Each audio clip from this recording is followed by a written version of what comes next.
عزیزان و خۆشەویستانم ڕۆتان شاد و ئەم کاتتان باش. خۆشحاڵم جایشتر لە خزمەتەوەی ئازیزان بۆ پێشکەشکردنی بەرنامەیەشتر لە ڕێگەی کەناڵی هیواوە. ئەم بەرنمەیە خۆم بە نیازم سەبارەت بەو باسانەی کە دامناوە وەکو سەردێڕ قسە و باسێ بکەم. دیارە ئازیزانێک گەر لەگەڵمانان ئەیانوێ بەشدار بن نتوانن بە کۆمنت بەشدار بن، بەڵام بە هەر حاڵ بواری بەشداری کراوەیە، بەڵام لە ڕێگەی ماسنجەری شۆتوانن ئاگادارم کەن وەگەر بیانێ بە ڤیدیۆ بەشدار بن. ئەم بەرنمەیە ئێستا لە ڕێگەی فەیسبووکیشەوە بڵاوە بێتەوە. ئیجازەم بن کە لە ڕێگەی هەنێک گروپەوە لینکی یوتوبەکە بڵاو بکەمەوە.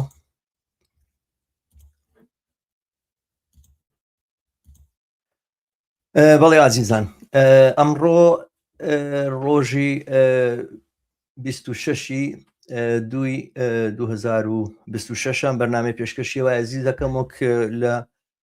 سەردێڕەکانیش دیارە سەبارەت بە پێشهاتەکانی ئێرانە، سەبارەت بە هەڕەشەیەکە کە ڕەزا پەهلەوی لە خەڵکی کوردستانی کردووە، هەڕەشە فاشیستانی کە دوێنێ لە پۆستێکی یوتیوب بڵین لە پۆستێکی تویتەرە ڕەزا پەهلەوی هەڕەشەی لە خەڵکی کوردستان کرد کە هێشتا خۆی پەنابەرە، خۆی بە هیچ شتێک نەگەیشتووە. بەرحاڵ قسە و باسێک سەبارەت بەواکەیت و دواتر لەسەر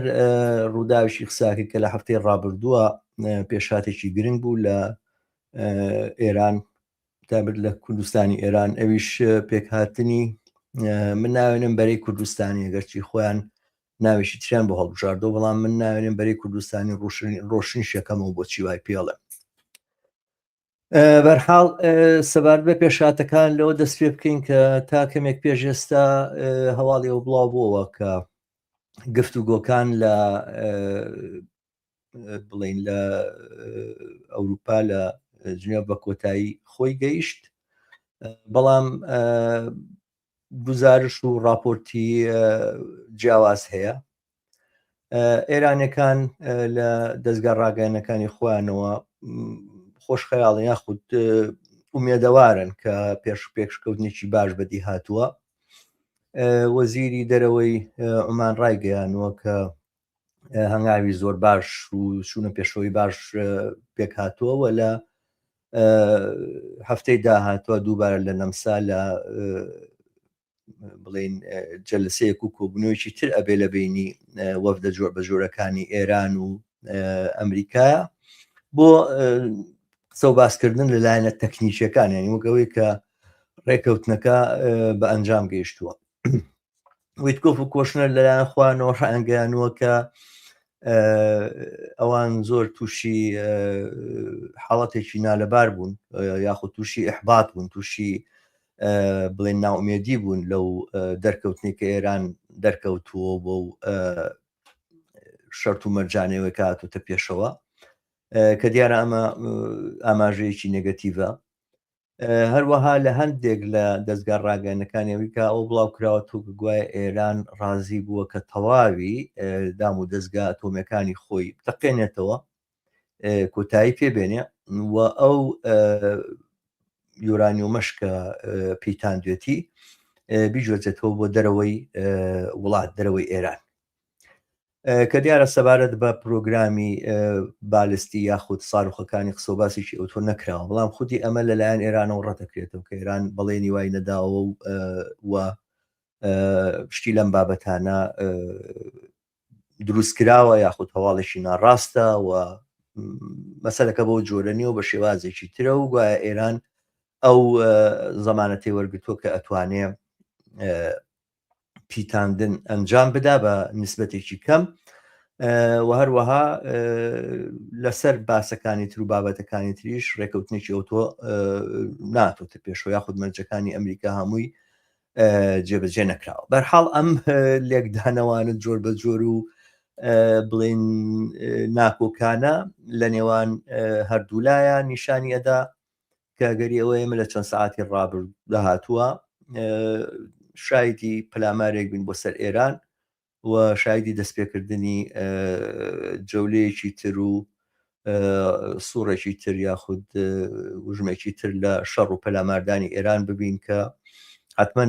بەرەنجامەکانی بەسەر سەری هەموو ناوچەکە یاشتێتەوە و بار و ئەنجامە خەتەرناکەکانی هەڕەشا لە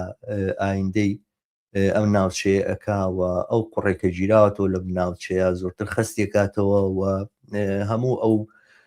ئومێدانەی کە هەبووە بۆ ئەوەی کە ئاڵوگۆڕێکی پۆزتیڤ بەدی بێ لەوەچێ تووشی بربەستی گەورە ببێ یاخود تووشی ئاستەنگی گەورە ببێ. بەهەرحاڵ ئەمە دۆخەکەیە کە تا ئێستا ئەمە لێمان معلوم نییە کە چیە بێ ئەگەریش هەیە کە هیچ شتێک ڕوونایەوە ئەگەریەوە هەیە کە ئەمەی کە ئەڵێن گەڕێکی تری دانوستانەکرێ لە نەمسا ئەمە ڕاست بێت و سەرنجام ئەم پرۆسەیە هەروە درێژە بکێشێ. بەڵام لەو لای ترەوە هەموو ئەرتەشەوە هەموو سوپایە کە ئەمریکای نایەتی بۆ ئێرە کە لە ساڵی 2023ەوە بێ پێشینەیە ئەمە بێ ترامپ بۆ خەڵکی ئەمریکای ڕوونکاتەوە کە بۆ ئەم کارەی کرد لە سەرنجام بەچی گەیشت ئەگەر دەستکەوتێکی زۆر گەورە لەم دانوستانەیە بەدی نەهاتوێ سەرنجام ترامپ لەگەڵ کێشەی گەورە لە ئەمریکا بەرۆ ڕووە بێتەوە کە ممکنە ئەمە قوبوڵ نەکات و هەر بەو دەلیلەش ئەم جەنگە ڕوودا. بەرحەڵ دۆخەکە نالەبارە دۆخەکە زۆر ئەگەری خەتەرناک لەگەڵ خۆی ئاهێنێ بەڵام ئەمە یەکە هەیە و ئمە پێویستمان بۆیە مواقعیتە درێک بکەینەوە بزانین ئەم دۆخە برو کوێچێ. شتێکی ترکە لە ئێرانە هاوکات هەیە کە دیارە ئەکەوێتە ژێر کاریگەری ئەم بەرامبەر چیە کۆنەپەرستانەوەی لە بینی جمهوری ئیسلامی ئێران و ئەمریکا یاخود ئەکەوێتە ژێر سێبەری ئەم هەڕەشە و گوڕەشە دڕندانەیە کە سەرمایهداری دنیا و ئەمریکا لە ئێران و ناوچەکەیەکە بەڵام بەهەرحاڵ ئەویش بوونێکی زیندوی هەیە و دڵی لە لێدان نەکەوتووە سەرباری ئەو پەلامارە زۆر دڕندانی کە جمهوری ئیسلامی ئێران خستێ سەر خەڵکی ئێران لەقریمەن مانگ و نیوەک لەمەوبەر نزیکەی بەپێی ئەو ئامارانەی کە باسەکرێ لە نزیکەی 30,000 کەس لەسەر جادەکان بە دەستی پاسدارانی جمهوری ئیسلامی ئێران کوژران بەڵام لەگەڵەوەیە ئەم خۆپیشاندانە دووبارە بە تایبەتی ناو زانکۆکانی ئێرانی گرتووەتەوە لە زۆر شوێن لە شارەکانە خۆپیشاندان دووبارە دەستی پێکردوتەوە ناڕزایەکان دووبارە دەستی پێکردووە ئەمڕۆ ناچار بوون کە بەشێکی زۆری زانکۆکان خوێندن تایە بکەن بە دیجیتال ینی وەکو چۆن لە سەردەمی کۆرۆنایە بوو وەکو چۆن لە سەردەمی کۆرۆنای پێشهات خوێندن بکەن بە دیجیتال کامە بۆ خۆی بۆ بەرگرتنە لە فراوانبوونەوەی ئەم ناڕزایانە کە دیارە سەرباری ئەو هەموو وەحشی گەری و کوشتارە زۆر بێوێنەیەکە لە ڕاستیە لە سەردەمی نوێی دنیاە لە ئەم سەردەمەیە زۆر بێوێنەیە ئەنی کەمتر شوێن هەبووە لە دنیاە کە لە ماوەیشی ئاوا کورتە ئەو هەموو خەڵکە بکاتە قوربانی یاخود بە پەلاماری دەوڵەت و هەموو خەڵکە ببنە قوربانی بکوژنە قەتڵ عام بکرێن. بەڵێ ڕاستە ئیسرائیل دەستی نەپاراستۆ لە غەزە لە ماوەی 2 ساڵە نزیک زیاتر یاخود نزیک یاخود زیاتر لە 70,000 ئینسانی قەتڵ عام کردووە بەڵام لە 2 ساڵ و شتێک ئامکاری کردووە لە 2 ساڵ و خەریکە ببنی و ئەم کاری ئەنجامداوام تاوانی ئەنجامداوە نەک لە 2 شەوە بەو ژمارە بە هەزاران کەس بەو جۆرە کە لە پاشە بکرێت لە سەرجادەکان و بە لۆری و بە لۆری گەورە لاشە بجۆزرێتەوە بەشی زۆری لاشەکان دەستی بەسەرا بگیرێەوەمانە سەرباری ئەم دڕندەیەوە باسم کرد کە دڕندەیەکی بێوێنەیە بەڵام خەڵکی ئێران و جەماوەری ئێران ئازایەتیەکی زۆر بێوێنە لە خۆیان نیشانە دەن چاونەترسیەکی زۆر دلێریەکی زۆر لە خۆیان نیشانە دەنوە خۆپیشاندانەکان درێژیان هەیە. بەرحاڵ ئەوەش ڕاستە کە لەم خۆپیشاندانەیە لەم دوای ئەم هاتنەوە مەیدانە زاهیرێک و دیاردەیە کە تازەی لە ئێرانە وتنەوەی هەنێک دروشمە کە بەشێکی دیارە تەزویر کراوە نەک لە فلیمەکان تەزویر کراون، بەڵام حقیقەتێک و ڕاستێکی هەر چۆنێک بێ هەرتیایە لە بەشێک لە زانکۆکانی ناو تارانە لە ئێرانە لە ئەسفەهان و لە مەشهەدیش دیارە ئاماشەت بە قسە دووبارە بۆتەوە. دروشم بۆ کوڕی شا یاخود ڕەزا پەهلەوی دراوە، یاخود دروشم بۆ تەییدکردن و لایەنگریکردن لە ڕەزا پەهلەوی دراوە کە دیارە ئەمە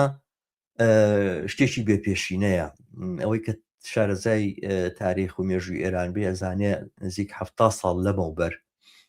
زانکۆکان بوونە مەیدان یەکەمین سەنگەری ڕوبەڕووبوونەوە وەستانەوەی ڕژێمی شا و خۆپیشاندانەکان بەر لە شۆڕشی 1970 پاژەوەی لە شوێن و گەڕەکە فەقیر نشینەکانەوە دەستی پێکرد زانکۆکانی گرتەوە لە زانکۆکانی ئێرانە بەردەوام بووە. زانکۆکان کوانووی شۆڕش و کوانووی بەرەنگاری بوون لە بەرامبەر ڕژێمی شایە و وتنەوەی دروشمی لایەنگری لە شا یاخود بە جۆرێک ئومێدەوار بوون بۆی کەوا دووبارە پاشایەتی بگەڕێتەوە و دووبارە ئێران ببێتەوە بە مەملەکەت و ئەوانە کە لە خەیاڵەوە نزیک بوو پێش ئەم ڕووداوانە و بەشێک ئەمەیان وەکو نیشانەیەکی زۆر ئاشکرای بڵێن پاشەکشەی ڕەوەند و لایەن و ڕاوتە چەپەکان لە ئێرانە کرد کە هەمیشە و دایم زانکۆکان سەنگەرێکی قایمی ئەوان بووە و بەشێک هەتا دابارین بەسەر چەپی ئێرانە کە ڕەخنەی جۆر بە جۆری لێ بگرن، ڕەخنە لە کەم کارێکان کێماسەکانی بگرن. بەرحاڵ بەشێک لەم ڕەخنانەوە مشینە دروست بێ و چەپ هەمیشە و دایم کۆمونیستەکان و سۆسیالیستەکان هەمیشە و دایم ڕەخنیان لە کار و هەسوڕانەکان و کێماسی و کەم و کوڕەکانی خۆیان گرتووە، بەڵام ئەوەی کە تۆ تەواوی ئەم دۆخە بە تاوانی جوڵانەوەی چەپ بزانی و هەموو وێنەکەت لە بەرچاوانە بێ بۆ خۆی بەشێک هەم بێ ئینسافیە و هەم نادروستی و نازانستیە لە ڕووی لێکدانەوە شۆ کە لێکدانەوەکانە بێ ماتریالیستی بن باسەکە پەیوەندی بە فعالێت و هەسوڕانی ڕەوەتێک و ڕەوەندێکی دیاریکراوە نییە، پەیوەندی بە دۆخێکەوەیە کە کۆمەلگاتی کەوتووە. کۆمەلگای ئێرانەوە نزیک زیاتر لە 20 ساڵە لە ژێر گەماروێک تقریبا ئەسڵان هەر 47 ساڵە بە جۆرێک لە پراوێزا بووەوە بە جۆرێک کێشە و گرفتی بۆ دروست کراوە. نزیکەی 20 ساڵە جۆرەها گۆماروی بەسەرادا سەپێنراوە. فترەیەکی زۆر کەم گەماروەکان کەم بوونەوە فرسەتێک بوو کە کۆمەلگا هەناسەیەک خەڵکی شێوانە دووبارە ئەم سزا ئابوووریانە فشارێک و گوشارێکی زۆر گەورەی لەسەر کۆمەلگا داناوە و لە دۆخێکی ئاوایە ئەمە خۆمان لە عێراقا زانین کە گەماروی ئابووری چی لە کۆمەلگاکە تەونی کۆمەلگایە خود تان و پۆی کۆمەلگا هەڵەوە شوێنێتەوە ئەوەی کە پێوترێ تەونی کۆمەڵایەتی لەبەریەک ئەترازێ چینەکان ئەو چینە کۆمەڵایەتیانە لە ڕێڕەوێکی دیاری کراوە فەرهەنگێک و گەڵچەرێک و شێوازێکیان لە ڕوبەڕووبوونەوە خەبات پێی گەیشتون یاخود فۆرمۆلە کردووەوانە هەموو لە بەی نەچن و ئەمانە بەشی زۆری ئەوەی کە پێوترێ بەهات بەعزێک لە ئیستلاحاتا پێوترێت چینی ناوەند یاخود چینی بۆ ژوازی بچووک یاخود کارگەرانێکە لە ڕووی کۆمەڵایەتی و لە ڕووی ئابوووریەوە دۆخێکی گونجاویان هەیە ئەمانە هەموو بەرەو هەژاریەکی زۆر بێوێنە ئەبرێن و سەرنجام لە ئەنجامی ئەمەیە ئاستی چاوەڕوانیەکان و ئاستی ئەو ئومێدەی کە هیانە بە ژیان و بەداهات و کەمە بێتەوە و ئەمە ڕێگەی بکاتەوە بۆی کەوا بەڕاستی هێزە ڕاستڕەوەکان کۆنەپەرستەکان ئیسلامیەکان فاشستەکان سەرهەڵە لا ئەو کۆمەلگاکانی دنیای هەروە بووە. مەسەلەیەکی تر ئەم هەڕەشە و گوڕەشەیە یعنی لە کات و ساتێکە کە گەورەترین ماشێنی کوشتاری دنیا کە لەشکری ئەمریکا لە ناوچەکەی ئامادەی پیا کردەوە هەڕەشەی خاپوورکردنی کۆمەلگایە کات و ئەوانە خەڵک زۆرتر لە خەمی ئایندە و لە خەمی ئەمنیەت و سەلامەتی ژیانی خۆیانان لەبری ئەوەی بیرەوە بکەنەوە ئاوات و ئامانجەکان یاخود ئەو داهاتووی کە بۆ خۆیان چاوەڕوانیان کردووە لە ئازادی زیاتر لە یەکسانی زیاتر لە ڕەفاهی زیاتر بیر لێ بکەنەوە زۆرتر ئەمنیەت ئەوەی کە زیندومانەوەی فیزیکیە بێ بە مەسلەی ئەساسی بۆ خەڵکو بۆ جەماوەر ئەمانە هەموو وەختی دۆخێکیان پێکهێناوە کە لە ڕاستیە خەڵک ببێتە نێچیرێکی زۆر ئاسان بۆ هێزە فاشستەکان بۆ هێزە کۆنەپەرستەکان وا لەم کەین و بەی نەشایە کە جەریانێک و ڕەوتێکی وەکو ڕەوتی شاخوازەکان یاخود پاشایی خوازەکان لە ئێرانەکە لە ڕاستیە هەتاک بڵێ هەتاکو دەست هەڵی دەریاڵێ کۆنەپەرست و دواکەوتون ئەسڵەن هیچ پەیوەندیشان بە کۆمەلگای ئێران و پێشکەوتنی کۆمەلگای ئێران و مۆدررنیزمی کۆمەلگای ئێرانەوە نییە و ئەوان نەک ئەرێستا 900 لەمەوە بەر لەلایەن خەڵکی ئێرانەوە پراوێزخران و دەرکران و بە قوربانی و بە ڕاپەڕینێکی بڵێن کەموێنە لە خۆرهەڵاتی ناوەڕاستەوە دەرنران لە دۆخێکی ئاوایە ئەمانە بتوانن جەماوەر ببێ بە نێچیرێکی ئاسان لە بەردەستیانەوە ئەوان ببن بە خاوەنی ئەو زمانە یاخود ئەو زمانە بدەن بە خەڵک بۆ دەربڕین لە ناڕەزایەکانی خۆیان دیارە بەشێک لە خەڵک هەموو خەڵک ناحتمەن لا یزال و هەتا ئێستاش بەشی زۆری هەڵسوڕاوانی کارگەری لە ئێرانە هەسوڕاوانی جوڵانەوەکانی ژنان جوڵانەوەکانی خوێندکاران لاوان بە شێوازێکی زۆر ئاشکرا و ڕوون ڕوبەڕووی ئەمانەوەستان وتیان لە هەمان کاتەکە لە ناو زانکۆکانی ئێرانە دروشم بۆ شاوتراوەتەوە یاخود پەرچەمی شیر و خورشید بەرز کراوەتەوە بەڵام لە هەمان کاتا هەر لە ناو ئەو زانکۆیانە دروشمی وەکو نەڕەهبەری نەسەڵتەنەت نەڕەهبەری ئازادی و بەرابەری وتراوەتەوە یاخود نە پاشایەتی نە ڕابەری کەمەبەستیان جمهوری ئیسلامیە ئازادی و یەکسانی ئەمە وتراوەتەوە ئەم دروشمە بەرز کراوەتەوە کە ئەمە بۆ خۆی نیشانەی ئەوەیە کە لە پەرێکی زۆر گەورە لە بەردەمی ئەم جوڵانە کۆنەپەرستانە هەیە بۆ خۆسەپاندن لە ناو توێژی شۆڕژێر و پێشڕەوی ئێرانە ئەمە جگەلەوەی کە ڕابەرانی کارگەری و خەڵکانی ناسرا و کە ئێستا لە زیندانان بەشێکیان لەوێەوە بۆ نمونە لە بەرامبەر ئەم ڕەوتی پاشاخوازیە ڕابوەستنەوە و دەنگی ناڕەزایەتی خوان لە بەرامبەر ئەمانەیە بەرز بکەنەوە بەرحاڵ ئەمە ئەو دۆخەیەکە لە ناو ئێرانە هەیە کە ئەکات ئەوەی کە ئێمە بە دروستی دۆخەکە ببینین و ئەمەلایەنە ببینی ینی باسی ئەوەی کە ئێمە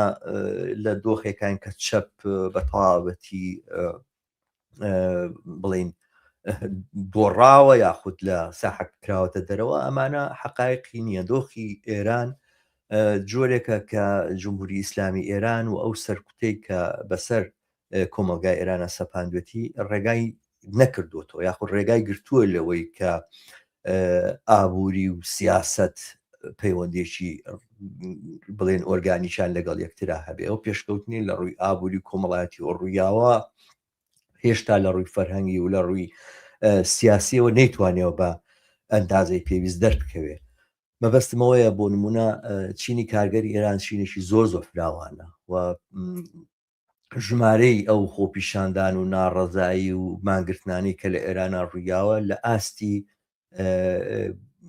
ئاستێکی جیهانیشە کەم وێنەیە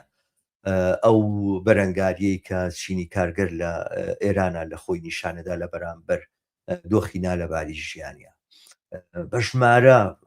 نزیکەی 25 تا 30 ملیۆن کارگەر لە ئێرانە هەن و ئەمانە هەموو لەگەڵ خێزانەکان یعنی کۆمەلگای ئێران کۆمەلگایشی بەڕاستی کارگەریە و ئەم جوڵانەوەی مێژوویەکی زۆر دوور و درێژی هەیە لە خەباتکردن لە بەرامبەر هەموو سیستەمە ستەمکارەکان و بەرامبەر سەرمایه‌داریە بەگشتی لە سەرەتای ساڵانی 1970ەوە دەست پێکانێک تەنها بڵین لە 20ەکانی 1970 لە سەرەتای ساڵانی 1970ەوە دەست پێکا. کۆمەلگای ئێران بۆچی تر کۆمەلگایەکی زیندوو بووە، ینی وەختێک بەڕاستی بۆیە ڕوانی تۆوانە توانی بڵێ میشە لە فەرهەنگی سیاسی و لە لێکدانەوە سیاسەکانە لە ناو ئەوروپایە میشە خەڵکی فەڕەنسا بە شۆڕش جێڕێتی ناویان دەرکردووە، یاخود وا وتراوە کە هەمیشە ناکۆچیە چیناتیەکان لە فەڕەنسا گاتە شۆڕش. تقریبەن ئێران نەتوانی بڵێ فەڕەنسای خۆرهەڵاتی ناوەڕاستە. لە وڵاتانی تری خۆرهەڵاتی ناوەڕاستە وا ڕاهاتوە خەڵک کە بە کودەتا بڵێ شۆڕش، کودەتاکی سەربازی ئەکریان سەر شۆڕشی 4 تەمموز چی بوو لە عێراقا یاخود شۆڕشی 1952 کە پێوترێ شۆڕشی یۆلیۆ لە میسرا کودەتاکی سەربازی بوو، کۆمەڵێک زابت کۆبوونەوە و پەلاماریاندا و دەسەڵاتیان گرتووەمانە بەوترێ شۆڕش. بەڵام لە تورکیا ئێمە بە معنای شۆڕشێکمان نەبینەوە، شۆڕشێکی جەماوەری کە ئاڵگۆڕێکی خێرای دروست کرد بێ. وڵاتەکانی خەلیج کە هیچی تر ئەوە هەندێکیانە بە هزار حاڵەتوانی پێی بڵێ کۆمەلگا تاوەی قسە لەسەرەوە بکەی کە شۆڕشی کا بوو بێ یان نەبوو بێ. ئەمەی کە ئێمە بینیومانە لە ئێرانە بینین لە ئێرانە تقریبەن تاقانەیە لە خۆرهەڵاتی ناوەڕاستە لە ڕووی ئەو مێژووە لە شۆڕشا لە ساڵی 1905 کاتێکە لە رووسیا شۆڕشی 1905 لە ئێرانە شۆڕشی مەشروتە دەست پێکە. ئەم شۆڕشێ و ئەم ڕاپەڕینە سەرنجام لە بیستەکانە لەلایەن ئەم خانەوادەی پەهلەویەوە بە پشتیوانی ئەو شۆڕشا بە جۆرێک لە جۆرەکان پاشایەتی قاجار لا ئەبن و خۆیانە خەن بە نوێنەرایەتی ئەم جوڵانە بۆ مەشروتێت ینی بۆ پاشایەتیەکی دەستوری هاتە پێشەوە. بەڵام سەرنجامەکەی ئاوای لێ هات لە ساڵی 1952 لە سەروبەندی ئەو کارانەی کە مصدق کردی دووبارە بەرەنگاریەک و بەرامبەرچیەکی زۆر تند لە ناو کۆمەڵگەی ئێرانە ڕوویدا. لە ساڵی 1970 بینیمان کە چ شۆڕشێکی فراوان لە ئێرانە ڕوویدا کە کەم وێنەیە لە مێژووی بەشەریەتە بەو ئەندازەیە خەڵک بێنە سەر جادەوە بە ڕاپەڕینی خۆیان دەسەڵاتێک بگۆڕن. ئەمانە ئەو مێژوون کە ئێران هەیەی جگە لەوەش کۆمەلگای ئێران سەرباری ئەو سزایانی کە لە سەری دانراوە نەخ هیچ کاتێک وەکو عێراقی لێ نهاتوە، هیچ کاتێک بەو سزا ئابوووریانە وای لێ نهاتوە کە تەونی کۆمەڵایەتی بەجارێ لەبین چێتەمان زەربەی خواردووە زەرەری هێناوە وە فرسەتی ئەوەی پێ نەدراوە کە بەو جۆرەکە پێویستە گەشە بکات و خۆی بکا. بەڵام لەگەڵ ئەوەیە ینی ژمارەی ڕێکخراوە کارگەریەکان لە ئێرانە زۆر جێگی سەرسوڵمانە کە تۆ لە ناوچەیەکە ئایبینی لەگەڵ ئەوەیە بە یاسا و بە قانون هەر کەسێک هەڵسوڕاوی کارگەریە ئەژیرە و زیندانێکرد. بەڵام سندیکا دروستە بێ، نیقابە دروستە بێت، اتحادیە دروستە بێ، سوورا دروستە بێ بۆ نمونە. ئەمانە هەموو نیشانەی زیندوێتی ئەم جوڵانەوەن کە مەگەر فرسەتی بۆ بکرێتەوە حتمما ئەتوانێت باشتر لە خۆی نیشاندا. جۆرها ڕێکخراوی ژنان و ڕێکخراوی دیفاعکردن لە بڵێن ژینگە لە مناڵان لە لاوان لە ئازادیە فەردیەکان لە ئازادیە سیاسەکان ئەمانە لە ناو ئێرانە دروست بوون. لەبەرەوەم کۆمەلگایە بڵین تەژیە یاخود پڕە لەم جۆرە جوڵانەکە. ئەمە بە هاتنە پێشەوەی شاوەمانە هەموو ئەمانە لە کونفەیەکوونێکە لەبین ناچن، یاخود بەم ئەم شاپەرستانە ناتوانن هەموو لە کونفەیەکوونێکە ئەمانە لەبین بەرن لە ئایندی ئاڵوگۆڕەکانە. لەبەرەوە ئەم دۆخەکە لە ئێرانە هەیە ئیمکانێتی ئەوەی هەیە کە بە شتی پۆزتیو لە داهاتووە. بەڵام دیارامە پێویستی بە زمان حاڵە و ئەو چەپ و کۆمونیستانی کە لە دەرەوەی ئێرانن بە ناچارەوە و ماوەی تقریبەن وابێ بە 50 ساڵ بەشێکیان ئێرانیان نەدیوە لە پەنابەریە بەسەرەبەن ئەگەر چی پەیوەندی نزیکیان لەگەڵ کۆمەلگای ئێرانە هەیە، بەڵام بە فیزیکی هیچ کات لەوێ نەبوونەوەمانە. ئەمانە لانی کە متوانایەوەیان ئەبێ هەبێ کە هاوبەندیەک لە نێوان خۆیانە دروستکەن. هەوڵی لەم بابەتانە هەیە. من خۆم لێرە لە کۆنفرانسێکی ئەو هێزانەیە بووم کە 6 هێزی چەپ و کۆمونیست لە ستۆکهۆڵم لە 10 جەنیوەری ئەم ساڵە تقریبەن مانگ و 20 شەوێک لەمەوە پێش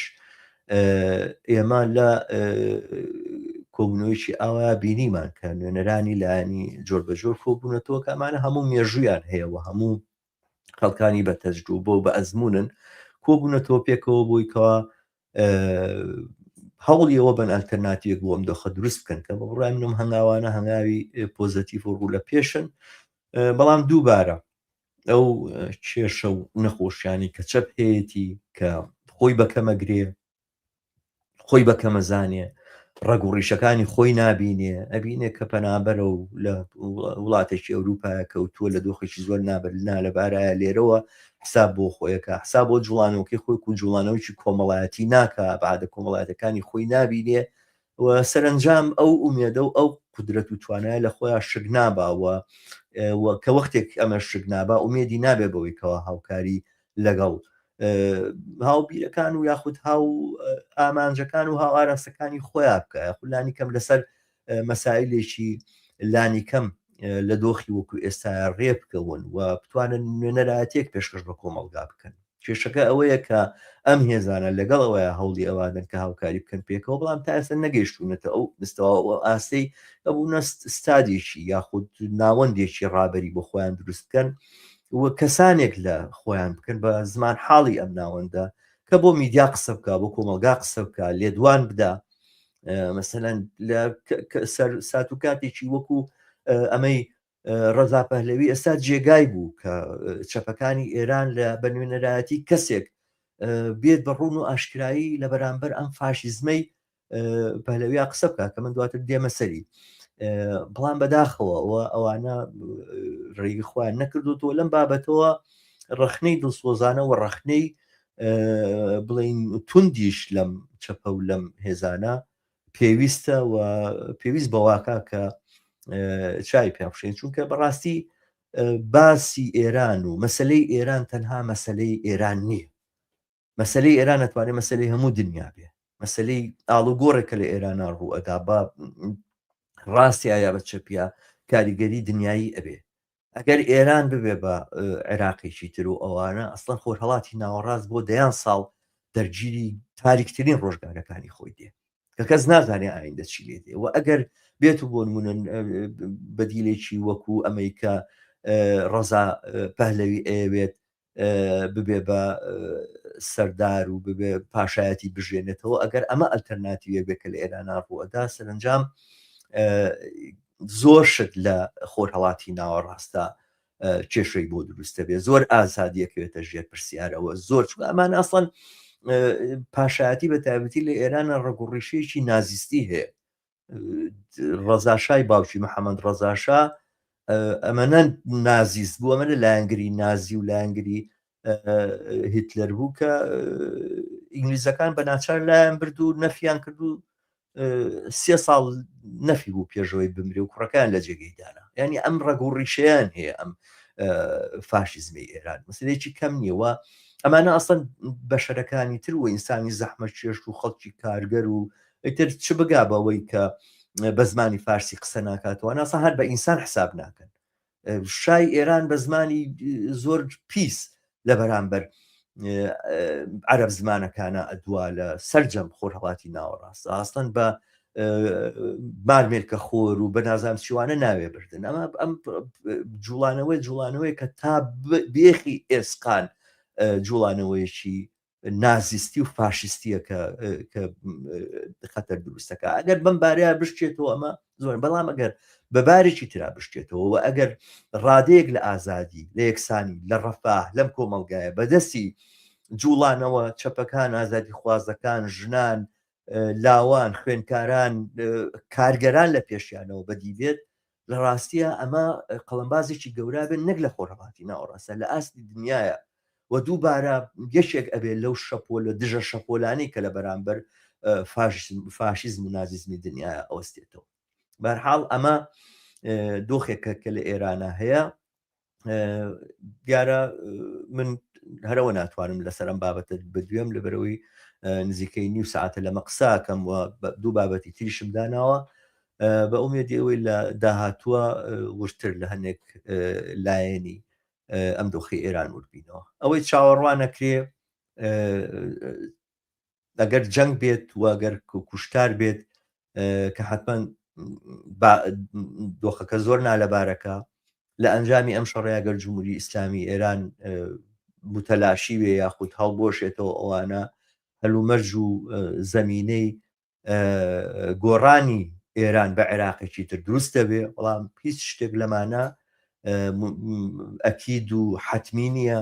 هەموو ئەمانە پێویستی بە بەرەنگاریەوە ئەگەری بەرەنگاریکردن لە بەرامبەریا وجودی هەیە ئەگەر ئەمە بە ڕێکەوتنی بینی ئێران و ئەمریکا کۆتایی بێ کە مێد ئەوەیە وابێ و ئەم شەڕە ڕوونەدا حتمما دۆخیشی لەبارتر بۆ ناڕەزاییە جەماوەریەکان فەراهمە بێ ینی هیچ کەس پێی وانە بێ کە سزاکانی سەر ئێران کارێکی کردووە کە کۆمەلگای تر ئەگەر سزاکان لابرا کۆمەلگای تر بێدەنگ بێ پێشەوانەکە ڕێک ڕاستە یانیەوە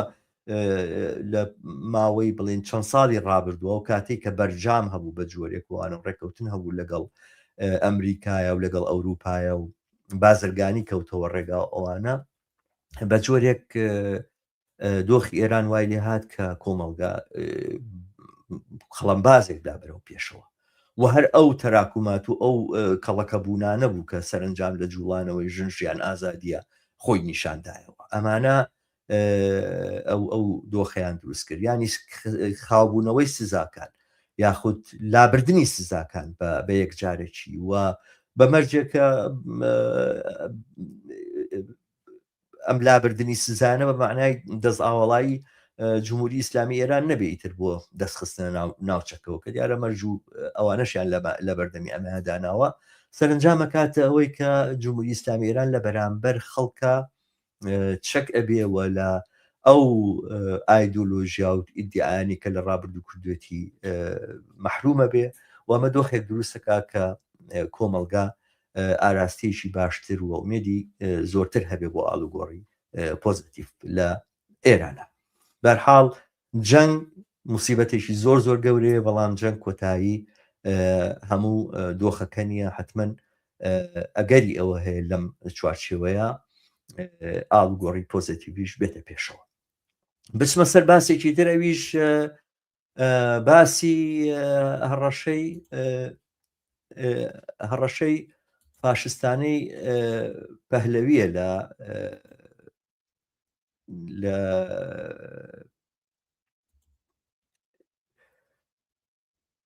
لە خەڵکی کوردستان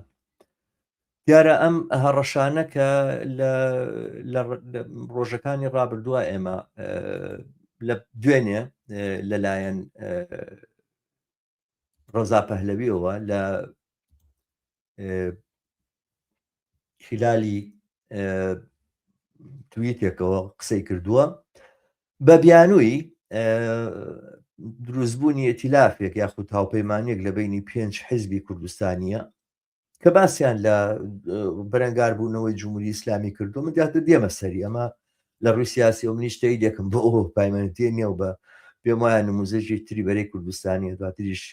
ئاماژەی پێەکەم چیەوە ڕخنەی خۆم لەو بارەوە ئەگرم بەڵام بەرحاڵ لەم بەنامەیە باسی مافەکانی خەڵکی کوردستان کراوە بە ئیتارێکی دیاریکراوە لە چوارچێوێکی دیاریکراوە ئەمەی کردو بە بەهانە ڕەزا پەهلەوی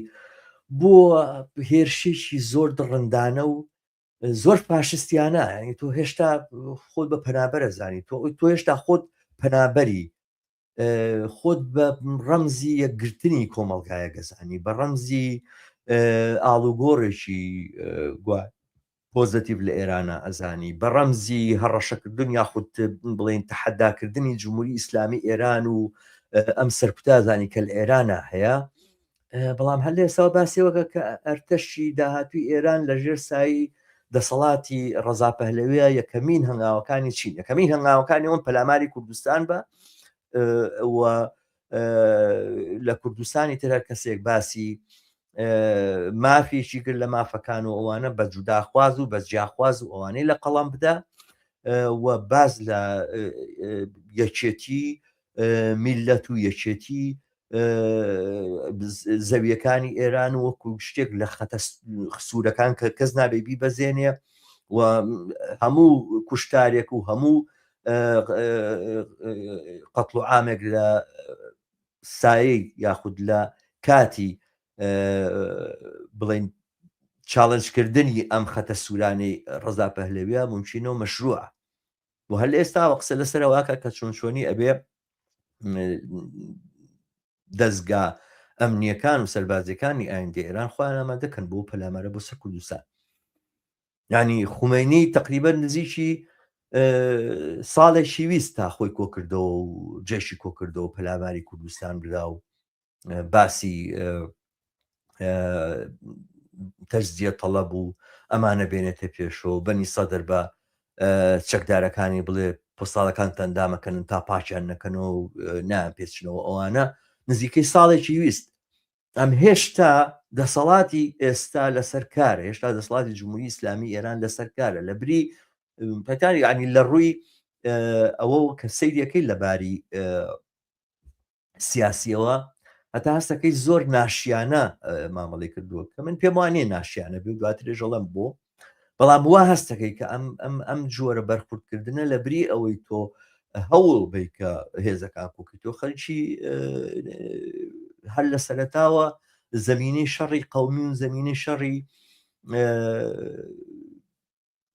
نەتەوەیی لە ناو ئێرانە خۆڵکەین زەمینی ئەستان هاوەشانی ئێران لە ناو ئێرانە خۆڵکەینی بەمعنایە کە دیارە ئەمە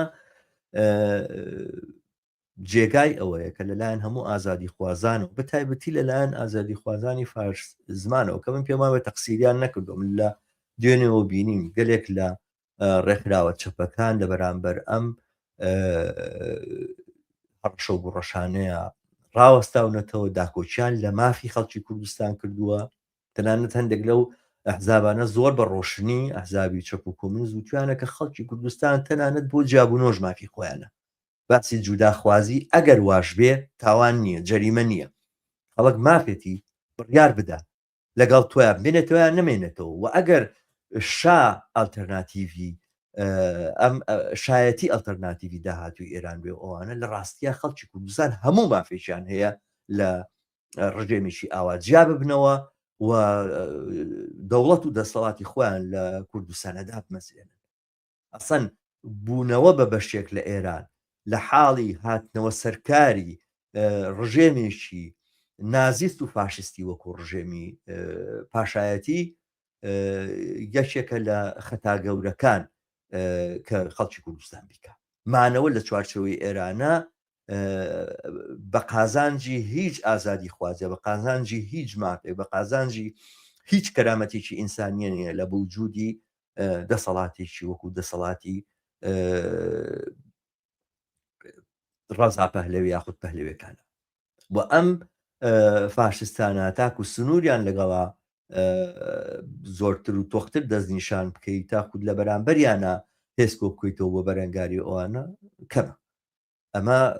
مافێک لە مافەکانی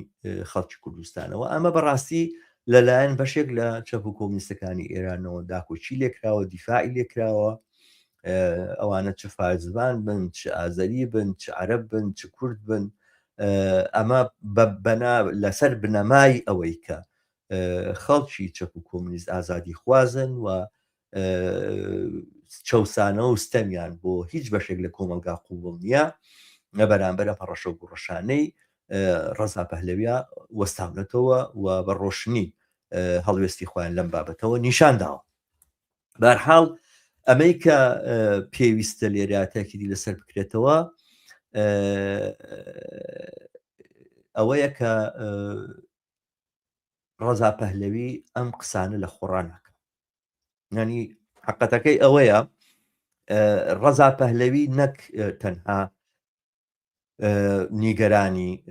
دابەشبوونی ئێرانە بە پێچەوانەوە هەستەکەی کە هەوڵدان بۆ دروستکردنی جەنگێکی قەومی لەم بابەتە تەنها شتێکە کە بتوانێ دەسەڵاتێکی وەکو دەسەڵاتی ڕەزا پەهلەوی لە ناو ئێرانە مەشروعیت پەیدا بکە ئەم دەسەڵاتە هیچ شتێک بە کۆمەلگاوە نایبەستێتەوە گەر کۆمەلگایەک لە ئاشتیا بێ و لە هەلومەرجێکی کرانەوە و بڵین دۆخێکی لەبارا بێت و ئەوانەوە ناکۆچیە کۆمەڵایەتیەکان و سیاسیەکان و ئابوووریەکان و چینایەتیەکان بچنە پێشەوە ڕەوەندی خۆیان بگرن و ئەوانە وە کۆمەلگا هەناسەیەک بدا دەسەڵاتی وەکو ڕەزاشا قوبوڵ ناکە ئەم مۆدێلە لە کۆیلایەتی ئینسان لە سای سیستەمی پاشایەتیا قوبوڵ ناکە خەڵک دووبارە ببێتەوە بە ڕاعیەت ینی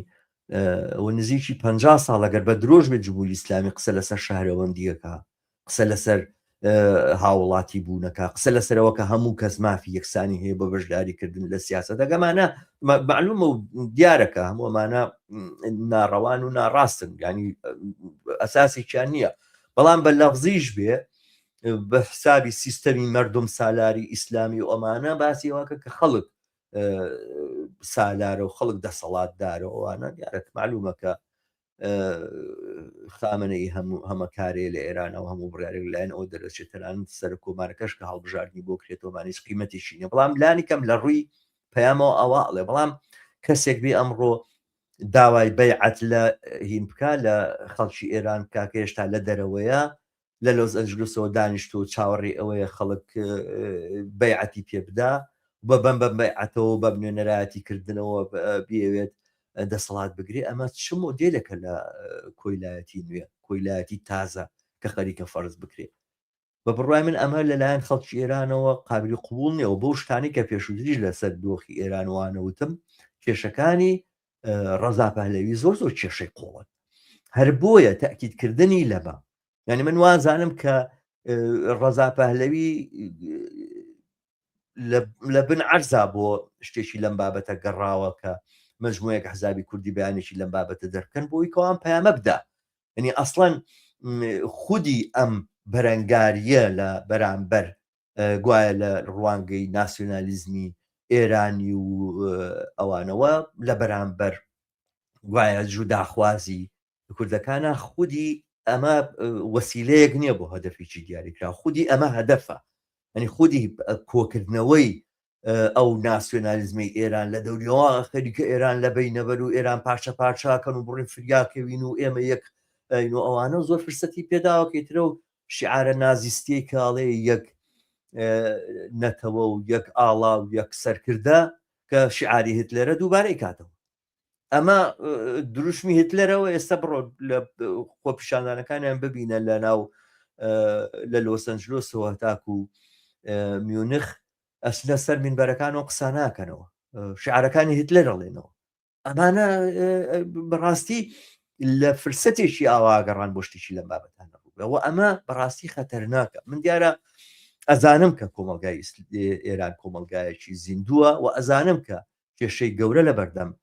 ڕوتی لەم بابەتەیە بەڵام ئەمە نابێ بەکەمی بگیرێ ینی یەکێک لەو شتە لەو خەتەرانی کە ممکنە چەپەکان تووشی بن بە خۆشخەیاڵی بەوەی کام گەمانە چین وەمە کە هیچ زەمینەیەکیانی ئەوانە بە بڕای من هاوڕیان ئەوانەی کە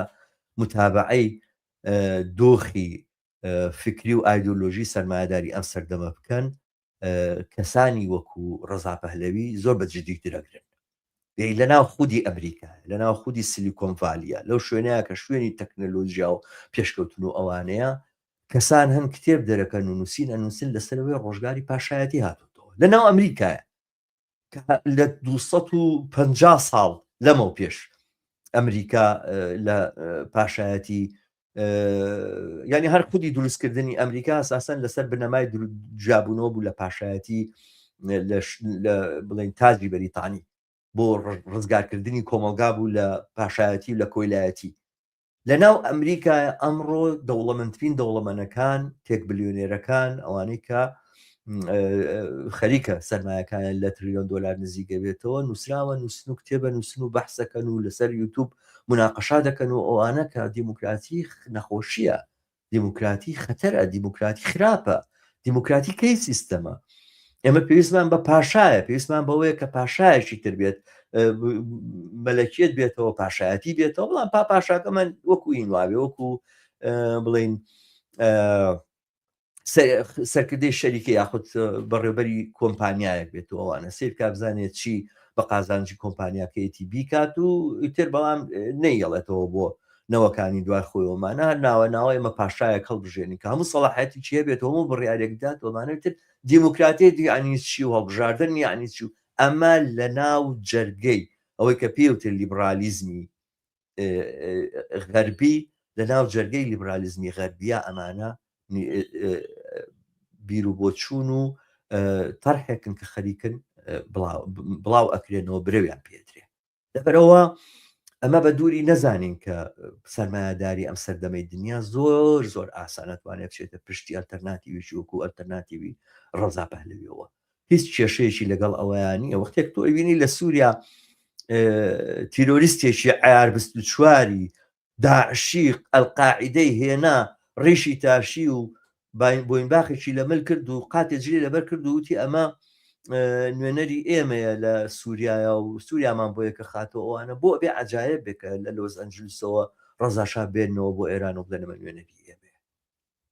و لە دۆخێکی لەو بابەتەیە کە شەڕێکی قەومی لەم بابەتە قەومێ لە ناو ئێرانە ئەوانە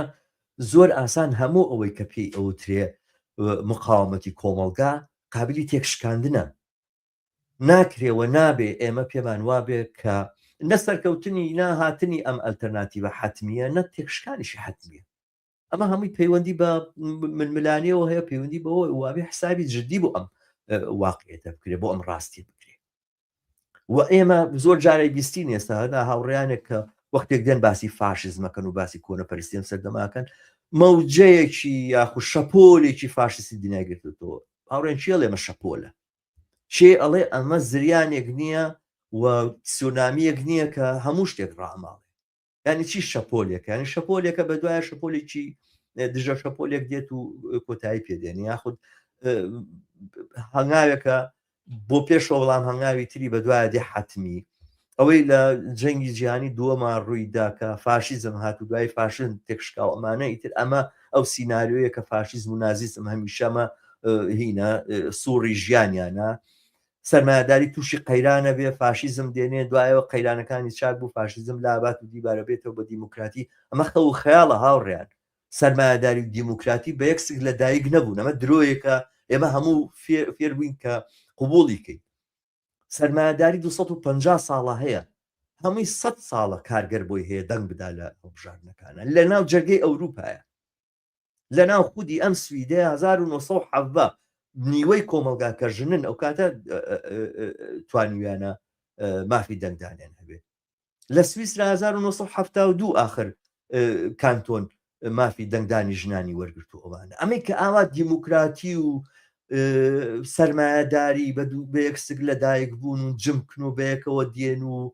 سەرمایهداری بەبێ دیموکراتی ناژی ئەمە درۆیەکی ئاشکرایە دیموکراتی بە معنایەوەی منافسە بێ لەبینی تۆژە سەرمایهدارەکانە بمچینەوە بێ بەڵام چی ئەڵێ ئەمە بە معنای ئەوەیە کە من و تۆی کارگەر بۆمان هەیە قسێ بکەین دەمێ بکەینەوە چی ئەڵێ بە معنای ئەوە نییە کە توانە عبودیەتیشی لە پەنایە بێ کۆیلایەتیشی لە پەنایە بێ بۆ دیموکراتێت لە ئەمریکا نەبوو وەختێک سیستەمی کۆیلایەتی و هەرچی ڕەشپێستەکان بە کۆیلایەت حسابەکردن لە شەستەکانە توانیان بڕۆن لە پاسا لە کوێیانەوێ دانیشنە وای ڕۆشناتە دوای دواوە ئەمە ئەو سیستەمەیەکە هینە ئەوەی کە پێوترێ سەرمایهداری و کراوە بە نموزەکێکی زۆر زۆر مهم ئەمانە هەموو بەرهەمەکانی جەنگی ساردن لە بەرامبەر کۆمونیزما کردیان بە نوێنەری ئازادی بە نوێنەری مافەکانی مرۆڤ و ئەمانە سەرمایهداری وانە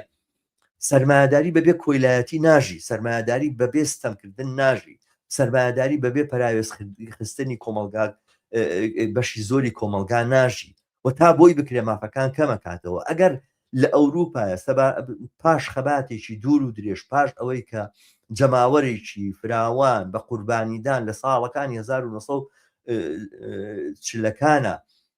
فاشیزمیان تێکشکان کە ئیتر هەمووی دەستکراوە بە ئازایەتی ئەمریکا و رووسیا دوایە جێشەکان توانیان باسی مقاومەتی خەڵکی ئەوروپا ناکەن باسی مقاومەتی خەڵکی ئیسپانیا و خەڵکی ئیتالیا و خەڵکی فەڕەنسا و خەڵکی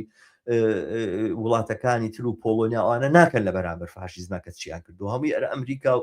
بەریتانیا و بڵین ئیتیحادی سۆڤێتی ستالین بوو کە فاشیزمی تێکڕووخانەوە ئەنە باسیێوانە ناکەن فاشیزم لە ئەوروپا لە ئەنجامی ئەم بەرەنگاریە تێکشکا وەختێک تێکشکا ئەنجامەکەی بوو بۆی کەوا خەڵک توانیان ئەم مافانە بەدەست بێنن تاکو 1960ەکان و 65 ئەوانە پێم وابێت لە جامعەیەکەی لێرە لە سوید لە ستۆکۆم نزیکە ناوی ئۆپسالایە دانیشتن کە لەسەری بەشەریان هێنا فحسیانە کردو ئەوانە لێکیان نەدام کە لەسەری سپی پێستە یا ڕەش پێستە و لەسەر ئەساسی ئەمانەیەمە چۆنی بزانین سیفاتە شخصیەکانیان و شخصیت و کەسایەتەکانیان چۆنە. ڕازیزم ئاوا چوو بۆ ناو زانست و زانیاریەوە. ئەمە سەرمایه‌داری ئەو پاک و تەمیز نییە کە ئەمە شەپۆلێکە دێت و ئەڕوا چی ئەڵێت کە هات ئەڕوا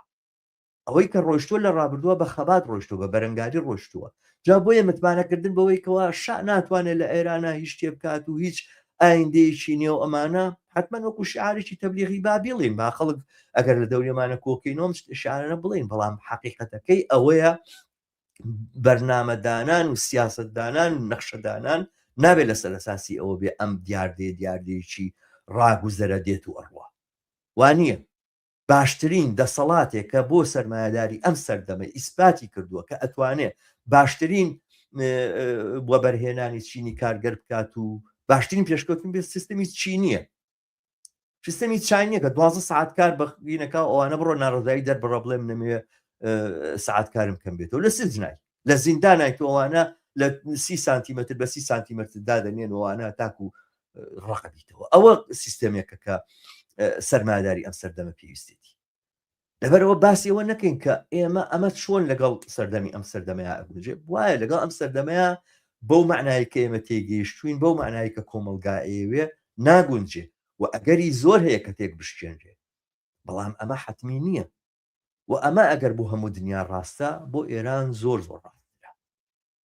و ئێمە ڕاستە کە کارگەر ئامادەیە ئەوانە بڵا بێم ئامادەیە پێش بخرێ و بە مەسەلەکەش بە تەنها بە تەبلیغات ناکرێت، تەنها بەوە ناکرێت تەبلیغات بکەین و خۆمان ئەبێ نوێنەرایەتی ئەم ناڕەزاییانە بکە کە لە کۆمەلگایە هەیە، ئەبێ زمانی ئەو ئاعترازەبی کە لە ناو کۆمەلگایە هەیە، ئەبێ دام و دەستگای بەڕێوەبردننی کۆمەلگای داهاتوت هەبێ. شۆڕشەکان لە دنیاە بە شعارات و بە نەخشەی شۆڕژێرانە و بە سیاسەتی شۆڕژیانە بە تەنها نەچوونێت پێشەوە، بە بەرنامەی شۆڕژێرانە نەچوونەتە پێشەوە، بە دام و دەستگا و ئەنجومەنی شۆڕژێرانە چوونەتە پێشەوە. لە شۆڕشی فەڕەنساوە بیگرە بۆ شۆڕشی رووسیا لە شوباتەوە بۆ ئۆکتۆبەری حەڤە لە شۆڕشی ئێران بیگرە ئەوانە هەمیشە و دایم تەنانەت شۆڕشی سیاسی بە معنایەکی زۆر بەرتەسکی وشەکە کاتێک شۆڕشی سیاسی ئەنجام ئەدرێ کە ئەوەی کە لە داهاتووە ئەتوانێت کۆمەلگا بەڕێوەبەرێ نەواتەکانی هەیە ناوکۆکەکانی هەیە بە پچوکی دروست بوو و ئەو هێزەش ئەتوانێ داسەڵاتی داهاتوو بگرێت کە ئەم بەدیل و ئەلتەرناتیڤە پێشکەشەکە. ئەنکە وەختێک باز لە شۆڕشی ئێرانەکرێ بۆ نمونە ساڵی 79 بۆچی خومینی هات لە گوادلۆک دانیشتن غەربیەکان بەیەکەوە ڕێکەوتن ڕژیم چێنج بکەنەوە ئەمانە حەقیقەتی نییە، ئەمە سیناریۆیەکی دەرەوەی وڵاتیە، سیناریۆی ناوڵاتەکەی ئەوەیە دەسەڵاتێکت بۆ هاتوتە پێشەوە 1400 ساڵە هەموو جومعەیە کۆبوونەوەکەن لە هەموو گەڕەشێکا بنکیان هەیە وە سیستەمێکی ئیداریان دروست کردو ئەوانە پارە کۆکەنەوە فەقیر گوایە خزمەتەکەنەوەوانە فەقیر خزمەتیانەکە سەروەت و سامانیان بەدەستێ و ئەمانەوە ئەم سیستەمە ئامادە بوو هات بە بۆژوازی ئێرانی وتی شا بەعمل لەماوە ئەڕواتەوەوانە من نەبم کۆمونیستەکانی گرن ئەڵێن چی وتیان فەرمو ئیمام پێشمانکەوە بۆ پێشەوە ئیمام خومینی هات و ئەوانە شۆڕشی کارگەر و زەحمەت چێش بوو، بەڵام ئیمام خومینی بەم دام و دەستگا ئامادەی کە هەیەی بۆ بەڕێوەبردننی کۆمەلگا ئیزنی لە بۆژوازی وەرگرت و دەسەڵاتی گرت و بەشی زۆری کۆمەلگاش لە سەروبەندی شۆڕشیشدا بەشی زۆری کۆمەلگاوانە لەسەر قەنەفە دانیشتوم زان نەتیجەکەی چی لێدێ لە میسرا پێیانەوتن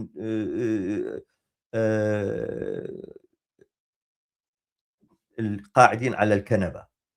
باشە ئەوانەی کە لەسەر قەنەفە دانیشتون زانن چی ڕوئەیەتوانە بەشی زۆری کۆمەلگا لە سات و کاتە شۆڕژێڕەکانە ئاوان ئەوەی کە لە شۆڕشا بەشداریە کات چ بەوەی ئێوێ شۆڕش بکە چ بەوەی دیفاع لەوەی ئێستا کاتوانە هەمیشە کەمایەتیە هیچ کاتێک لە 150 زیاتر نییە لە شۆڕشی فەڕەنساش لە 150 زیاتر نەبوو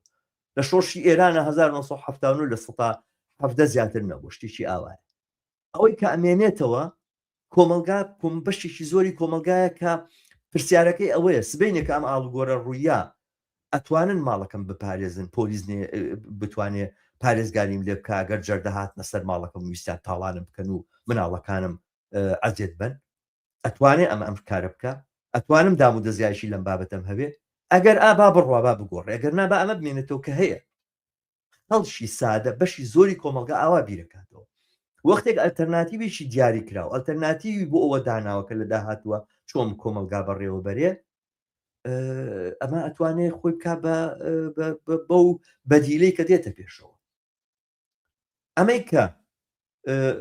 ڕەزا پەهلەویەکە بایەخەکەی لەوەیان نییە کە باسی جوداخوازی، بایەخەکەی لەوەیە کە خەریکە جێگا ئەداتەوە بە ئەرتەش، هەر لە ئێستا وەزیفەی بۆ دیاری کردو، هەر لە ئێستاوەڵێ دەسەڵات بەدەستی تۆیە، هەر لە ئێستاوە خەریکە بەرتی لەدا بە تەواوی ئەو پاسدارانی کە ئێستا ترساون ئەگەر خامنەئی بڕوات و نەمێنێت چۆنی ئەملاکەکانیان پارێزن. بۆ کوێی بەرەم هەموو پارێ بۆ کوێ بەرن، چی ئەتوانێت جیان بکاتەوە ئەم ئۆلیگاشانی کە لە جمهوری ئیسلامی ئێرانە هەن، چۆن نێتوان پارەکانیان لە ئێران دەرکەن ئەگە خۆشیان بیانوێت دەرباز بنوانە. ئەمانە ئەبێ بمێننەوە، ئەبێ داکی بکەن. ڕەزا پەهلەوی خەریکە بەرتی لا نەداتی، ئەڵێ لە جێگەی خۆتان بن، ئەوە کاریشم بۆ دۆزینەوە، پەلاماری خەڵکی کوردستان و بەلوچستان و هەموو ئەو ستانەکانی ترە دەین کە یانێ مل ببزوێنەوەوانە قەت و ئامیان کەن. ئەمە خەتەری ئەم ئەلتەرناتیڤ و ئەم جۆرە پیلانەیە کە ئەجێڕێت. باسەکە لەسەرەوە نییە کە ڕەزا پەهلەوی بە تەنها پشتیوانی ئەمریکا هەیە. ڕەزا پەهلەوی ئەتوانێت بە پشتبەستن بە هەمووان دام و دەستگای سەرکوتگەری ئێستا کە لە ناو جمهوری ئیسلامی ئێرانە هەیە ئەو کارە کۆکو چۆن ئیخوانەکان بە پشتیوانی سوپای میسر و بە تەعاونێک لەگەڵ سوپای میسرا ئەوانە مبارەکیان لابرد و ویستیان ببن بەدەسەڵات دواتر پیلانەکان سەری نەگرت. هەر بەو شێوازە ئەم ڕەوتە فاشیستیە ئەتوانێت بە سوودوەرگرتن لە دام و دەستگا سەرکوتگەریەکانی ئێستای جمهوری ئیسلامی ئێران ئەو ئاڵ و گۆڕەکە ئەبێ لە ناو ئێرانە ڕووبا و ئاڵ و گۆڕە سیاسیە لەبار بەرێ و نەیەڵێ ماڵ و گۆڕە سیاسیە بکێشێتە سەرەوە بێ بە ئاڵ و گۆڕی کۆمەڵایەتی. خەڵک سەرش بەرزکاتەوە مافی زۆرتری هەبێ، بڵێ من بۆچی وەکو خەڵکی باقی شوێنەکانی دنیا حەقم نییە بەشدار بم لە سیاسەتاوە، هەژار نەبم و برسی نەبوو نەدار نەبم. بۆ ئەوەی ئەمە ڕوو نەدا بۆی ئەم ئاڵ و گۆڕە نەچەشێبەوە، ئەم ئاڵ و گۆڕە سیاسی بۆ جۆرە بگۆڕێ. ئەمە لە قازانج و بەرژەوەندی چینی بۆ ژوازیایە، لە قازانج و بەرژەوەندی سەرمایهداری دنیاە و بە هەر حاڵ ئەتوانێت قەناعەت بەو خەڵکە بێدەسەڵات کراوەش بکە، لە بەو لە ١٨ کۆمەلگا بکە کە ئیتر ئەمە ئەتوانێت ماڵت بپارێزێت و دام و دەستگا ئەمنەکان لە جێگەی خۆیان نەمێننەوە و کۆمەلگا لە گرێژنە ناچێ و لەمەی کە تا ئێستا ڕوویداوە خراپتری بەسەر نایەتەوەمانە بەم جۆرە مەتوانین ئەم کارە بکەین. ئەمە خەتەری ئەم هەڕەشە فاشیستیە لە کوردستان و ئەمە تەمرینە و ئەمە پرۆسەیەکە بۆ داسەپاندنی فاشیزم لە ئێرانە و گەورەترین مەترسیەکانی لەو لێرەوە دێت. گەورەترین مەترسیەکانی لەو مەترسیانەوەی کە بۆ سەر کارگەر و زەحمەکێشی سەرتاسەری ئێران دێتە پێشەوە، نەک بە تەنها کوردستان یاخود بەلوچستان یاخود خوزستانەوانە. بەرحاڵ بچینە سەر بەشێکی تر، بەشی سێمی باسەکانی ئەمڕۆم سەبارەت بە بەرەی کوردستانی ئێران، بەرەی کوردستانی لە ئێران. دیارە من باسی ئەوم کرد کە ئەو هەڕەشەی ڕەزا پەهلەوی چەنە کۆنەپەرستان و فاشستانەوە چۆنە بێ لە بەرامبەریا بوەستنەوە. لەبەرەوە هیچ کەس ڕەخنەیە کە من ئێستا لەم پرۆژەی ئەگرم نابێ بە حسابێ حساب کاکە گوایە ئێمەمانان چەپەکان و کۆمیستەکان لە دژی بەرژەوەندی خەڵکی کوردستانین، لە دژی ئازادی خەڵکی کوردستانی، لە دژی سەربەخۆیی خەڵکی کوردستانی، یاخود لە دژی پێکهاتنی دەوڵەتی لە کوردستانە، پێکهاتنی دام و دەستگایەکین کە نوێرایەتی خەڵکان لە کوردستان هەرگیز جوانیە. بەڵام ئێمە خەڵکی کوردستانی عێراق دەستمان بەو ئاگرەیە چزیوە کە ئومێدەوانی خەڵکی کوردستانی ئێران هەمان تەجروبە ئەزمون نەبینەوە. باسی ئەم بەرەی کوردستانیە بنکەناوێنین بەرەی کوردستانی مەبەستم ئەوەیە کە ئەم هاوپەیمانێتی کە لە بینەوە پێش حیزبیا دروست بووە هەمان ئەو بەرەی کوردستانەیە کە لە پێش ساڵەکانی 1991 لەلایەن یەکێتی و پارتی و هەندێک حزاب بۆ دروستکرا بۆ گوایە بەرەنگار بوونەوەی ڕژێمی سەدام و دواتر لە دوای ڕاپەڕینی ساڵی 1991 لە دوای خرۆشانی جەماوەری لەسەر تاسەری کوردستانە کە ڕژێمی باسی ناچار کرد سەرنجام هەرۆ خڕۆشانە ناچاری کرد نەک هەرتەنها خەتەکانی 34 بوو چەند بوو ئەو کاتەکە ئەمریکا خەتی دژە فڕینی دانا هەر بە ڕاپەڕینی خەڵک لە هەولێر و لە سلێمانی و لەوانەوە ناچار حکوومەتی بەعز کوردستانی چۆڵ کرد ئەم بەرەی کوردستانی ئەرە و کاتە بوو بە دەسەڵاتدار لە کوردستانی عێراق و ئەم هاوپەیمانێتی نێوان ئەم ئەحزابانە کە دیارە لە نێو ئەم ئەحزابانەیە حزبێکی بە ناوی پژاک کە خۆی گوایە بە نوێنەرایەتی تەرحی کۆمەڵگەی دیموکراسی و کۆنفیدرالیزمی نازانم چی و ئەم شعاراتانە نیشانەدا کە ئێستا دەرەکەوێ لەم هاوپەیمانەتیە کە کردویانە ناوبۆشە درۆیە ڕیتوریکە فێڵە بۆ خەڵەتانی خەڵکە و هیچی تر نییە و بە ڕوون و ڕاشکاری من دواتر باسێکم بۆچی بەرەی کوردستانیە لە بین ئەم هێزانەیە دروستە بێ بۆ ئەوەی لە داهاتوە ئیتر دەسەڵات لە کوردستانی ئێرانی شاوەک چۆن لە بین یەکێتی و پارتی و هەنێک وردە حیزب و وردە دووکانە بەشیان کرد لە ساڵی 1991 هەمان پرۆسەش لە کوردستانی ئێرانە دووبارە بکەنەوە لە ساڵی 1991 کاتێکە ڕاپەڕین ڕوویدا جەماوە ڕاپەڕینی کرد شوراکان لە شارەکانی کوردستانە دروست بوون خەڵک بەتایبەتی لە شاری سلێمانی خەڵک لە ڕێگەی شوراکانی خۆی لە ڕێگەی نوێنەرانی ڕاستەوخۆ هەڵبژێراوی کۆبوونەوە گشتەکانی خۆیانەوە هەوڵێ نەدا دام و دەستگاکانی شار و دام و دەستگا ئیداریەکان و بەڕێوەبەریەکان و خزمەتگوزاریەکان بخەنەوە سەرپی خۆیان و ئەوانە خۆیان ئیداری ئوموری خۆیان بکەن بەڵام بەرەی کوردستانی هەر ئەو کاتە بە زۆری چەک بنکەی شوراکانی داخست کەوتە تەبلیغکردن لە ڕێگەی ڕادیۆکانیەوە کە تەنها ڕادیۆیەک بوو کە خەڵک ئەی کردەوە گوێی لێگرت خەڵک پەلاماری شوراکانیدا داوای لە خەڵک کرد کە لە شوراکان دوورکەونەوە بە گومان لێکراوە و بەچی و بەچیان لە قەڵەمدان وە سەرنجام دەسەڵاتی کوردستانیان لە خۆیان پێکەناو لە خۆیان دروست کرد مەسەلەکەش زۆر سادەیە ئێستا زۆر کەس باسی ئەو ڕابردووە کە ئەمانە هاتنەوە و هەمویان جەردە بوون و لاینەوە لە شاخەوە هاتنەوە و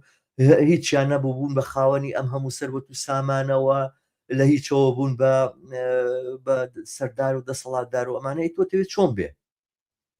معلومە کەوا بێ کۆمەلگایەکی دیاری کراوە دەسەڵاتێکی سیاسی تایە بە زەبری ڕق بە زەبری شەڕە بە زەبری ڕاپەڕینە بە زەبری هەشتێکە ئەم دەسەڵاتە تەفروت و نابێت لە ناوچێ ئەبێت دەسەڵات و بەڕێوەبرتنی کۆمەلگا دووبارە دروست بێتەوە خۆیمە هینین سەردەمی گالیسکە نییە سەردەمی بڵین کۆن نییە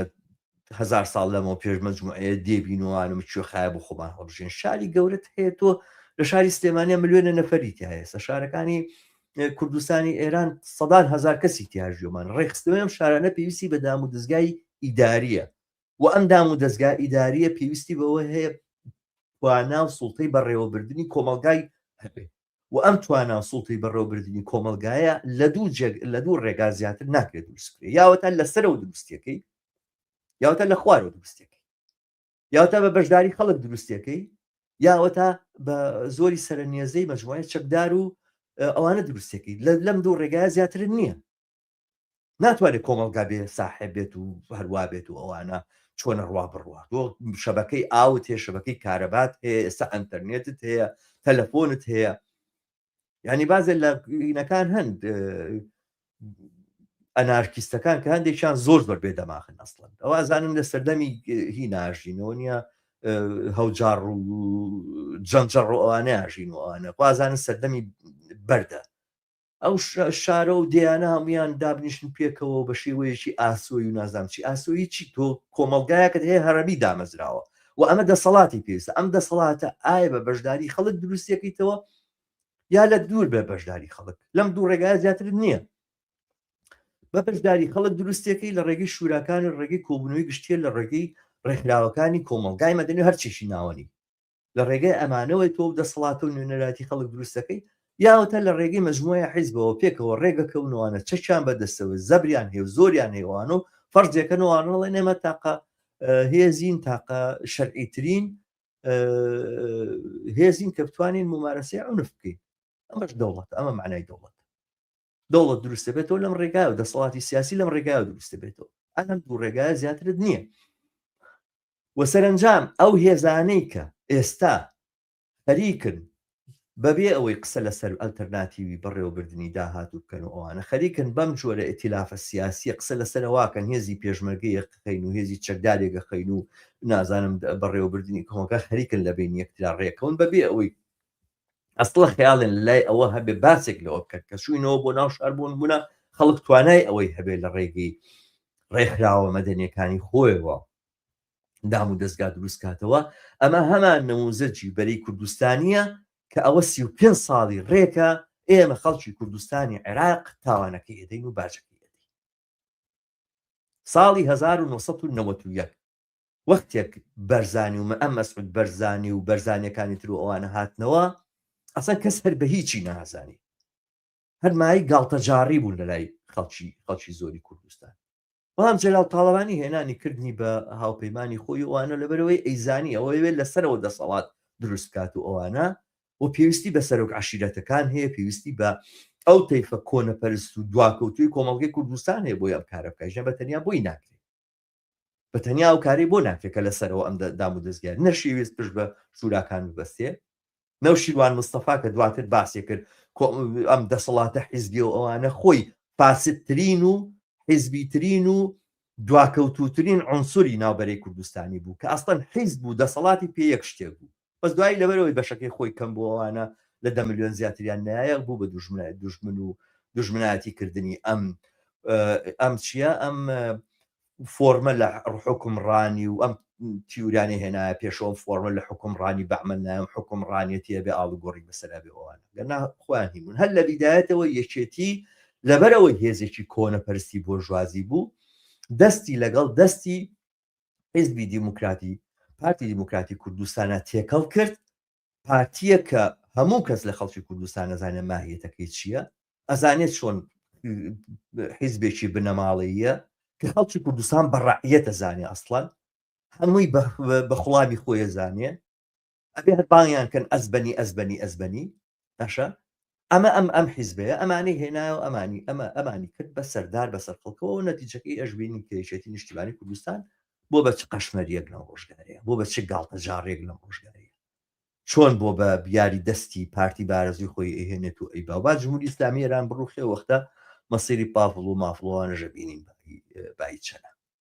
یا هەر باز زەعیف بێ هەر ئەسڵەن جمهوری ئیسلامی ئێران تۆزێت زەعیف بێتەوەوانە چارەنووسی بافڵ و مافڵە بینین کە ئێستا بافڵ و قوبا دەبین کە خۆیان پێشتەوە ئەسڵێکی حەزف بوو ئەسڵەن معنای وجودی یاخود فەلسەفەی وجودی لە دەستناوە. ئەمەی کە ئێستا لە کوردستانی ئێرانە ئەکرێ ئەم بەرەی کوردستانی ئێران هەمان شتە. اینجا ئێستا پژاچیە کە بەم هەموو باسی نوێنەرایەتی کردنی خەڵکو و سیستەمی دیموکراتی و کۆمەلگای دیموکراتی و ئۆج ئالان سوودی لە نازانم بووکچین وەرگرتووە و نازانم مۆدێلەکەی ڕۆژاوا ئەهێنین بۆ ڕۆژەڵات و ئەمانە هەمووی دەرەکەوێت هەمووی قسەی پوچە ئەگەر نا ئەم ڕێکەوتنە ینی چی لەگەڵ حیزبی دیموکرات ئایا لە ڕژێر فشارە ئەمە کراوە بە پژاک و دیارە خۆ من هیچ کاتێکتەوە هەموو بەەوە نییە کە پژاک هێزێکیوانە بێ بەڵام پژاک بەم تەبلیغاتانی لە ناو خۆیان مەجموعەیەکی زۆری بەم تەبلیغاتانە گۆش کردووە بە جۆرێک فێڵی لێکردوون بەشێکی زۆری ئەو هێزە زیندوەی ناو کۆمەڵگای کوردستانی ئێرانی لە دەوری مەجموعەیەک ڕێکخراوی کۆمەڵگەی مەدەنی کۆ کردوتەوە و بەداخەوە بەشی زۆری ئەو ڕێکخراوانی کۆمەلگای مەدەنی بە جۆرە لە جۆرەکان لە ژێر نفوزی پژاکان بەڵام ئەم هێزە کە دیارە هەر لە بیدایەتەوە دیارە زۆر کەسی تریش باسیوان کردو هەموو منهەجی پەکەکە منهەجی ریال پۆلیتیکە سیاست دەکا بە معنای کەریمە بە معنایەوەی هێزم دەستکەوێ وەکو حیزبێکی سیاسی دەسەڵات بگرت باسی ئەوەی کە نەتەوە و نیشتیمان و ئەمانە هەموو ئەو چوارچێوانان بۆیکەوە ئەم حیزبە دەسەڵاتی هەبێ ژنا هیچ شتێک هیچ حقیقەتێک لەمایانە باسی ئەزمموی ڕۆژاوا مەکەن ئەزمموی ڕۆژاوا ئەزمموی خەڵکێکە کە لە بەرامبەر داعشا وەستایەوە شتێک بۆ ئەمانە من ئەزمموی ڕۆژاوا لە کاتی تری شاوتومە نا سەرکەوتنەکەی بە سەرکەوتنی ئەو ڕێبازازارمون نەژێرکەوتنەکەش یەگەل لە داهاتوە شکستی هێناوە ئەمانە و لە شوێنی تریشا ئەمە وتوەوە ئەزممونێکی تر و ئینێکی ترە ئەمەی کە لە ئێستا لەم دۆخەی ئێستایە کە خەریکە لە ئێرانە بژاک ئەیکا لەگەڵ حیزبی دیموکراتە ئەوانی تر هەر ئەسڵەن باسییان هەر نەکەی باشترە مەجموعەیەک چەکدار و مەعاشخۆری پارتین مەجموعە مەعاشخۆری پارتین و دانیشتون لە هەولێرە لە بەری ئەو نەوتە جراوی خەڵکی کوردستانی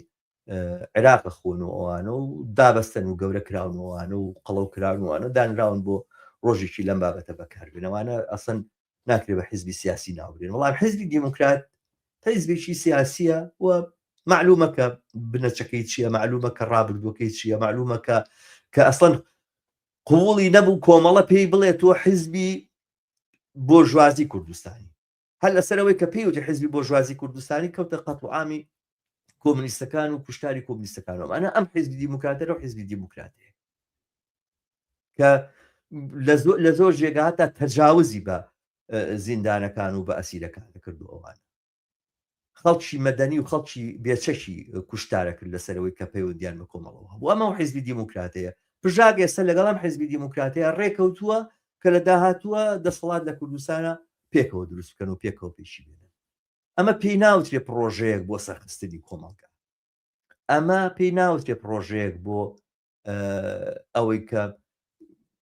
خەڵک خۆی بە خاوەنی کۆمەڵگا بزانانی یا خاوەنددارێتی لە کۆمەڵگا کە یا خاوەنددارێتی لە خۆی بکەنا ئەمە پرۆژەیەکە بۆ دروستکردنی دەسەڵاتێک عینی ئەوەی کە لە کوردستانی عێراقا کرا عینی ئەم دەسەڵاتە حیزبیە عینی ئەم دەسەڵاتە کە 35 ساڵە تاڵانی ئەو کۆمەلگایەکە 35 ساڵە هەرچیەک ئەو کۆمەلگایە جوان بوو هەوڵی داوەتێشی بدات و لە بینی بەرێ زمینەیەشی دروست کردو بۆ دروستبوونی ئەم ڕەوتە سەلەفیە دواکەوتۆ کۆنەپەرستە زمینەیەشی دروست کردو بۆ دروستبوونی ئەم پیاو سالاریە زۆر دزیەوە کە بەڕاستی سی تەلەڤیزیۆنەکانەکەی ژن زۆر مافی هەیە ئەوانە وڵام بڕۆ ناو گەڕەکە هەژان نشین و فەقیر نیشتینەکانەوە ئەزانی پیاو سالاری تا ئاستێک لەم کۆمەلگایە ڕەگ و ڕیشی داکوتاوە برسان هەیە ژنی تایە قەبرسان هەیە بۆ ژنانەکە خاوەنیان نییە لەبەرەوەی کە کوژراون و کەس خۆیان ناکا بە خاوەنیان کەس و کارەکانیان نیان کوژن و بەلەدەیان نێژی ئەم دەسەڵاتە ئەم کۆمەلگای ئاوا لێ کرد و ئەم دەسەڵاتەش کە حیزبی دیموکرات و پژاک ئەیانوێ لە سەر و سەری خەڵکەوە دروستیکەن و هەمان کارەکە لەبەرەوە وەک پژاک و وەک سەرکردایەتی پژاک و ئەمانە معلومەکە بەرنامەیان چییە بن هیچ تەوهمێکم لەو بابەتەوە نیە بەڵام کاتێتی ڕێکخراوەکانی کۆمەلگای مەدەنی ئەوانی کە بە تەبلیغاتەکانی ئەم حیزبان و دیموکراتی و کۆمەلگای دیموکراتی ئەوانە هەڵخەڵەتاون و لەسەر ئەم لاحنا یاریتان پێکراوە بە جۆرێک بەداخەوە کاتی ئەوەیە چاوتان بکەنەوە کاتی ئەوەیە داوای مافی خۆتان بکەن کاتی ئەوەیە ڕێگا بگرن لەوەی لە سەرسەری ئێوە پاش ئەو هەموو قوربانیدانە پاش ئەو هەموو بەرەنگاریکە کردان پاش ئەوەی بۆ هەر مافێکی سادە هەر نەختێک لە ئازادی گەورەترین قوربانیتان داوە لە ژێسای جمهوری ئیسلامی ئێرانە مەجموعەیەک ئوردوگانشین و مەجموعەیەک بەرتیلخۆر نۆکەرەکانی حیزبی دیموکراتی پارتی دیموکراتی کوردستانی عێراق و بەرزانی بێنەوە لە کوردستانی ئێران ببن بە حاکم بەسەردان کاتی ئەوە هەیە ئەوە ڕەت بکەنەوە و فشار بێنن بۆ حیزبەکەتان بۆ پژاکتان بەرحاڵ کە دەستبەرداری ئەم پرۆسە نالەبارە لە فرۆشتنی ئیرادەی خەڵک بێ بە ئەم حیزبە کۆنەپەرست و دواکەوتوانە فرۆشتنی ئیرادەی ئێوە بێ ئیرادەی ئێوە کە لە ناو کوردستانی ئێرانە ئەو خەباتە مەدەنیاکەن بەرحاڵ لە ڕووی ئایدۆلۆجیەوە هەر ناکۆشیەکە بێ اختلافێکە بێ بە جێگای خۆی باسەکە لەسەرەوە نییە گەرەمانە بکریتر ئێمە ڕخنی ترمان لە بژاک و لەم ڕەوتە نابێت و ئەمانە بەڵام خودی ئەم کارە ئەمە خیانەتێکی گەورەیە دەرهاق بە هەمانە و قسانی کە خۆیانیکەن نەک بە قسەیەکە پێویستە بکرێ بە قسەیەکە من بە شۆڕ جێڕانێزانم هەر بۆ پەیامی کە خۆیان ئەیدەن هەر بۆ قسانی کە خۆیان لە ڕابردووە ئەیانکرد دەورانێکی دوور و درێژ بوو خەڵک چاوەڕوانی ئەوە بۆ ڕۆژێ لە ڕۆژان پژاک بەدەمیاوێ بڵێ جمهوری ئیسلامی ئێران بڕوخێن بەڵام ئەو ڕۆژەی وتێ بە جمهوری ئیسلامی ئێران بڕوخێ ئەو ڕۆژە بوو کە لە پەنا حیزبی دیموکراتە قەراری گرتووە لەگەڵ ئەوە پەیماننامەی ئیمزا کردووە ئەمە مەسەلەیەکە پێویست بە هەڵوێستە ئەکا پێویست بە بەرەنگاریەکە سەرباری داخۆشیکردن لە مافی خەڵکی کوردستان بۆ دیاریکردنی چارەنووسی خۆی تا ڕادەی جیابوون و پێکەنانی دەوڵەت لە ڕیفراندۆمێکی ئازادا بەڵام ئەم جۆرە دەسەڵاتە حیزبیە چینایەتیە دەرەبەگایەتیە دەوڵەمەنیە سەرمایەداریە خەڵکی کوردستان قوبولی ناکە و نابێت قوبولیکە پاژەمم قوربانیە مۆدێلێکی تر لە حیزبی دیموکراتی پارتی دیموکراتی کوردستانی عێراق و ئەم حکومەتە حیزبی و گەندەڵ و تاڵانکاریکە لە کوردستانی عێراقا دروست بووە نابێت ڕێگا بدرێت لە ئێرانە دروست بێتەوە زۆر سوپاسانەکەم کە تا ئێستا لەگەڵ مابوون لەوە زیاتر سەرتان نێشێنم مێدەوارم ئەگەر تا ئێستا نەتان کردووە کەناڵی یوتیوبی هیوا سبسکرایب بکەن بە دۆست و ئاشنانی خۆتانی بناسێنن و لینکی ئەم بەرنامانە و بەرنامەکانی تریش لەلایەن خۆتوانەوە بە فراوانی بڵاو بکەنەوە تا بینەری زۆرترمان لەگەڵا بن زۆر سپاس کە تا ئێستا لەگەڵ مابوون دووبارە تا دیدارێکی تر و بەرنامەیەکی تر